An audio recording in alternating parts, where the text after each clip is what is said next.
क्या आपने कभी सोचा है हमारी ज़िंदगी भी एक सफ़र होती है। यह सफ़र हमें कई बार ऐसे रास्तों पर ले जाता है जहाँ कुछ ऐसा खौफनाक होता है जिसे भुला पाना हमारे लिए नामुमकिन सा होता है। ऐसा ही कुछ होने वाला था 3 भाई बहन तन्मय, टीना और नैतिक के साथ। वह जा तो रहे थे अपने वैकेशन को एंजॉय करने, पर उन्हें क्या पता था यह वैकेशन उन्हें ज़िंदगी भर याद रहने वाला था। उनकी कार एक पुरानी सी हवेली के सामने आकर रुकती है।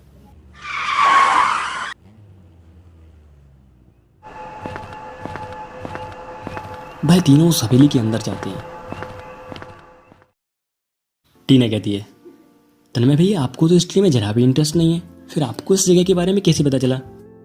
तन्मय कहता है, तुम्हें किताबों से फुर्सत मिले तब तो तुम्हें पता चले कि किताबों के बाहर भी कोई दुनिया है।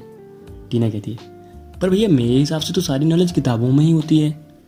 नैतिक कहता है, और हाँ, वो नॉलेज सिर्फ एग्जाम्स में ही काम आती है और उसके बाद रियल लाइफ में। इतना कहने के बाद तन्मय और नैतिक दोनों हंसने लगते हैं। टीना कहती है, भैया इसलिए मैं आप दोनों के साथ आने से मना करती हूँ, आप दोनों हमेशा मेरा मजाक उड़ाते रहते हो। नैतिक कहता है, और तुम बात बात पर बच्चों की तरह रोने लगती है।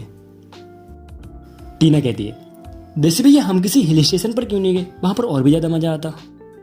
नैतिक कहता है, अरे छोटी तुम टेंशन मत ले, यहाँ पर भी बहुत कुछ है एक्सप्लोर करने के लिए। तुमने देखा नहीं यह जंगल कितना बड़ा है, हम यहाँ पर तो बस रात गुजारेंगे और सुबह होते ही इस जंगल में घूमने चलेंगे और कल रात जंगल में ही कहीं टेंट लगाकर बोन फायर जलाकर एंजॉय करेंगे। टीना कहती है, वाह भैया कितना एक्साइटिंग होगा ना।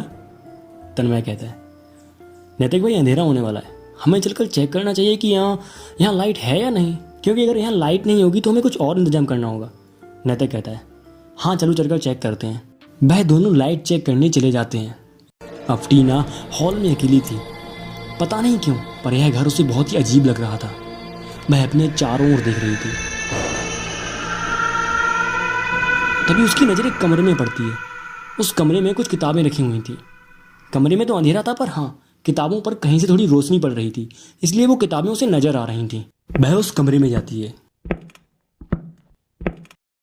इससे पहले कि वह किताबें उठाती, उसने महसूस किया कि एक बहुत ही गंदी स्मेल उसके पीछे से आ रही है। वह वापस मुड़ी और अभी एक ही कदम चली थी, वह किसी चीज से टकराकर गिर जाती है। अंधेरा होने की वजह से कुछ भी दिखाई नहीं दे रहा था। तभी लाइट आ जाती है और उसने देखा, उसे देखकर वह अपनी पूरी ताकत से चीख पड़ती है, क्योंकि उसके सामने एक लाश थी। तन्मय और नैतिक टीना की चीख सुनकर दौड़कर वहां आते हैं। शायद वो अभी तक लाइट ठीक नहीं कर पाए थे, इसलिए लाइट फ्लिकर कर रही थी। नैतिक कहता है, क्या हुआ टीना, क्या हुआ? टीना इतनी डर गई थी कि वह कुछ भी ठीक से बोल नहीं पा रही थी। नैतिक एक बार फिर से पूछता है, बताओ टीना क्या हुआ? टीना कहती है, वहां एक लाश थी, वो पूरी तरह से सड़ चुकी थी।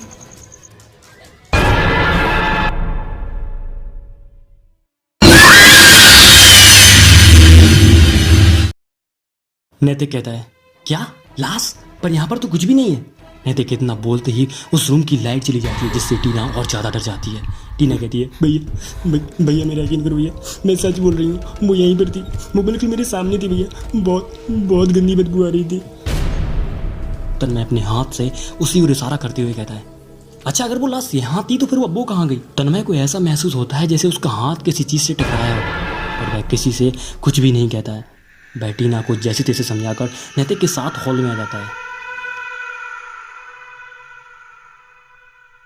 अब वह तीनों हॉल में थे।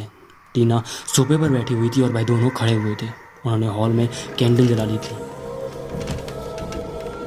तन्मय कहता है, नैतिक भाई हमें चलकर लाइट ठीक करनी चाहिए। टीना बीच में ही बोल पड़ती है, नहीं भैया नहीं, प्लीज़ मत जाओ, हम लोग यहीं साथ में बैठते हैं।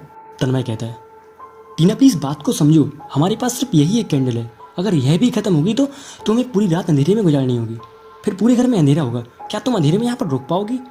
टीना कहती है, पर भैया ओके, पर प्लीज़ जल्दी आ जाना। तन्मय कहता है, हम बस यूं गए और यूं आए, तुम यहीं रुकना।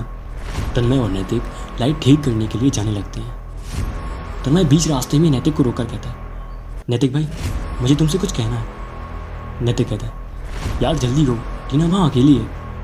तन्मय कहता है, भाई मैंने ये तुम्हें इसलिए नहीं बताया वहाँ पर क्योंकि टीना पहले से ही बहुत डरी हुई थी, पर मेरा यकीन करो वहाँ मेरा हाथ किसी चीज़ से टकराया था, मतलब वहाँ कुछ ऐसा था जो उन्हें दिखाई नहीं दे रहा था, पर वो वहाँ पर था। तन्मय प्लीज स्टॉप इट यार, तुझे पता है ना टीना पहले से ही कितनी डरी हुई है, ऊपर से तेरा ये घटिया मजाक। तन्मय कहता है भाई मेरा यकीन कर, मैं सच बोल रहा हूँ, मेरा ये हाथ। भाई इतना ही बोल पाया था क्योंकि बोलते बोलते उसने अपना हाथ आगे किया था और उसके हाथ पर मांस लगा हुआ था।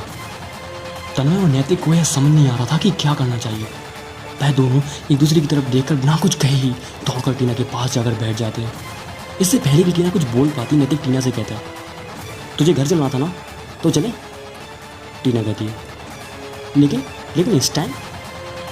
नैतिक कहता है हाँ तो क्या हुआ, वैसे भी यहाँ पर लाइट नहीं आ रही है। और वो तीनों घर की तरफ निकल जाते हैं। तन्मय और नैतिक रास्ते पर खामोश रहे और उसके बाद जब भी कभी कोई उनसे किसी ट्रिप पर जाने के लिए कहता है तो यही खौफनाक ट्रिप उन्हें फिर से याद आ जाती थी। दोस्तों हमारी ये स्टोरी आपको कैसी लगी कमेंट बॉक्स में जरूर बताएं। साथ ही साथ वीडियो को लाइक एंड शेयर करना बिल्कुल मत भूलें। और अगर आप चैनल पर पहली बार आए हैं तो प्लीज़ चैनल को सब्सक्राइब कर लें, साथ ही साथ नोटिफिकेशन भी ऑन कर लें जिससे आने वाले हर वीडियो के बारे में आपको पता चलता रहे। ठीक है दोस्तों, तो मिलते हैं अगले वीडियो में एक नए टॉपिक नई कहानी के साथ। तब तक के लिए keep supporting, keep watching scary Sunday.